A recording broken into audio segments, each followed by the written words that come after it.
Your dog has never been given a reason, no history, no bad experience, no warning. And yet the moment that person walked in, something shifted.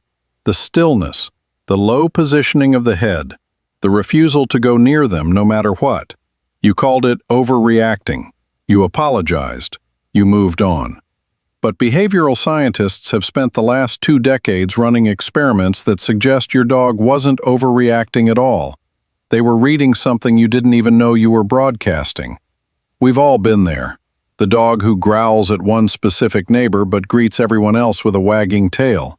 The dog who accepts a treat from a stranger and then refuses the exact same treat from someone else in the same room. The dog who plants all 4 feet on the pavement and simply won't move forward, toward a person who, to every human present, seems completely unremarkable. We explain it away. Bad energy, jealousy, a mood. We apologize to the person and pull the lead. But researchers weren't satisfied with that. They wanted to know precisely what a dog's brain was registering in those moments.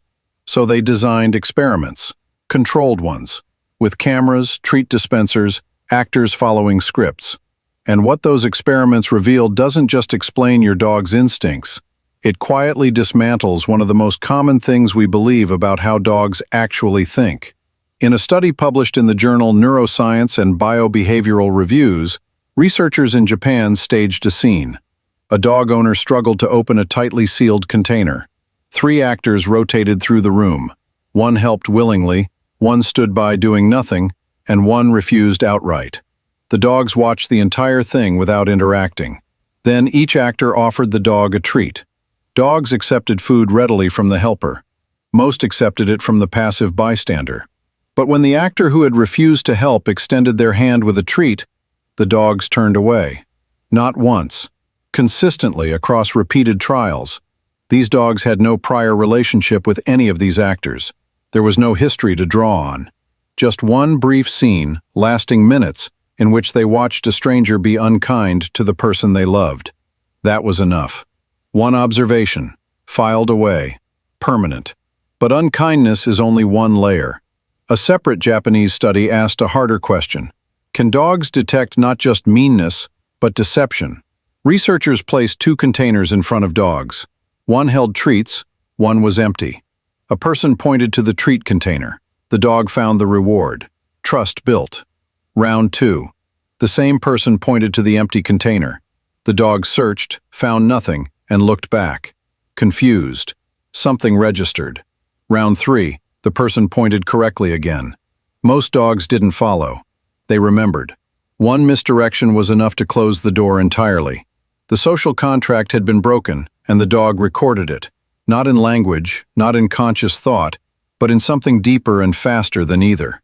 Here's where popular advice falls apart. We've been told for years that dogs live entirely in the present, that they forget, that yesterday is meaningless to them. The research says otherwise. Dogs don't simply react to what's in front of them. They build models of people, running assessments, updating predictions, filing outcomes, faster than we do, and with no interest in giving second chances. Now go deeper, because beyond behavior, beyond social memory, the most remarkable layer is chemical. A dog's sense of smell is estimated to be between 10,000 and 100,000 times more acute than a human's, which means the moment you feel a flicker of unease around someone, before you've named it, before you've consciously registered it, your body has already changed. Cortisol shifting, sweat composition altering, adrenaline moving. Your dog smells all of it, in real time, before you know it yourself. Research has confirmed that dogs detect changes in human pheromones tied specifically to fear, stress, and social discomfort.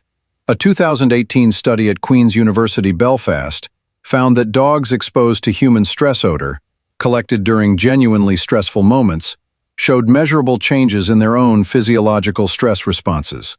Not trained to do it, instinctively responding. You're smiling. You're using a polite voice. Your body is telling a completely different story, and your dog is reading the version you didn't mean to share. Here's the assumption almost everyone makes. When your dog stiffens at someone, we assume they're reading that person, detecting something in the stranger's behavior, their posture, their intentions. But zoom in on what the data actually shows. In many cases, your dog isn't reacting to the stranger at all. They're reacting to you, to the micro-tension in your jaw that appeared a half-second before you spoke, to the almost imperceptible change in your breathing rate, to the shift in your chemical output that happens faster than conscious thought and bypasses every social filter you've spent a lifetime building. Your dog isn't warning you about someone you haven't noticed. They're reflecting back a judgment you already made, one that happened so fast and so far below the surface that your conscious mind never caught it. Zoom all the way out. Your dog isn't a detector. They're a mirror, one that shows you the truth your manners are working overtime to conceal, even from yourself. There's something quietly humbling about this. We spend enormous effort trying to read people. We study facial expressions. We ask friends for second opinions.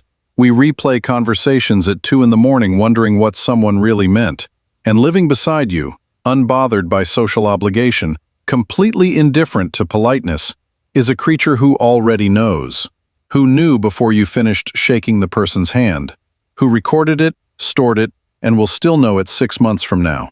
Not because they're magical, because they were shaped across 15,000 years of living at the edge of human society, watching every interaction, reading every subtle shift, surviving by understanding us better than we understand ourselves.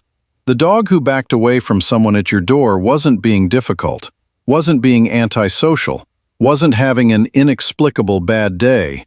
They were doing the thing they have always done, the thing evolution spent millennia making them extraordinarily good at. They were paying attention. And maybe the most honest thing you can do, the next time your dog plants their feet and won't move towards someone, is stop apologizing to the guest and start listening to the dog. And there's one final thing worth sitting with. We've built entire systems around reading people. Therapy, body language training, emotional intelligence frameworks, books, courses, years of practice, just to get slightly better at something your dog does automatically before they've finished sniffing the air. That gap is worth taking seriously. Not because your dog is always right. They can be triggered by a hat, by a uniform, by a smell that belongs to a memory you don't have access to. They are not infallible. They are not judges. But when there's no obvious trigger, no loud voice, no sudden movement, no unfamiliar scent, and your dog still won't move, that hesitation is data. Not proof, not a verdict, data. Your dog is offering you something most people in your life never will, a completely unfiltered, socially uncomplicated, honest reaction. What you do with it is up to you. But maybe stop dismissing it so quickly, because that animal at your feet has been paying attention to humans since before history was written. And they haven't forgotten how to read us. We're still learning.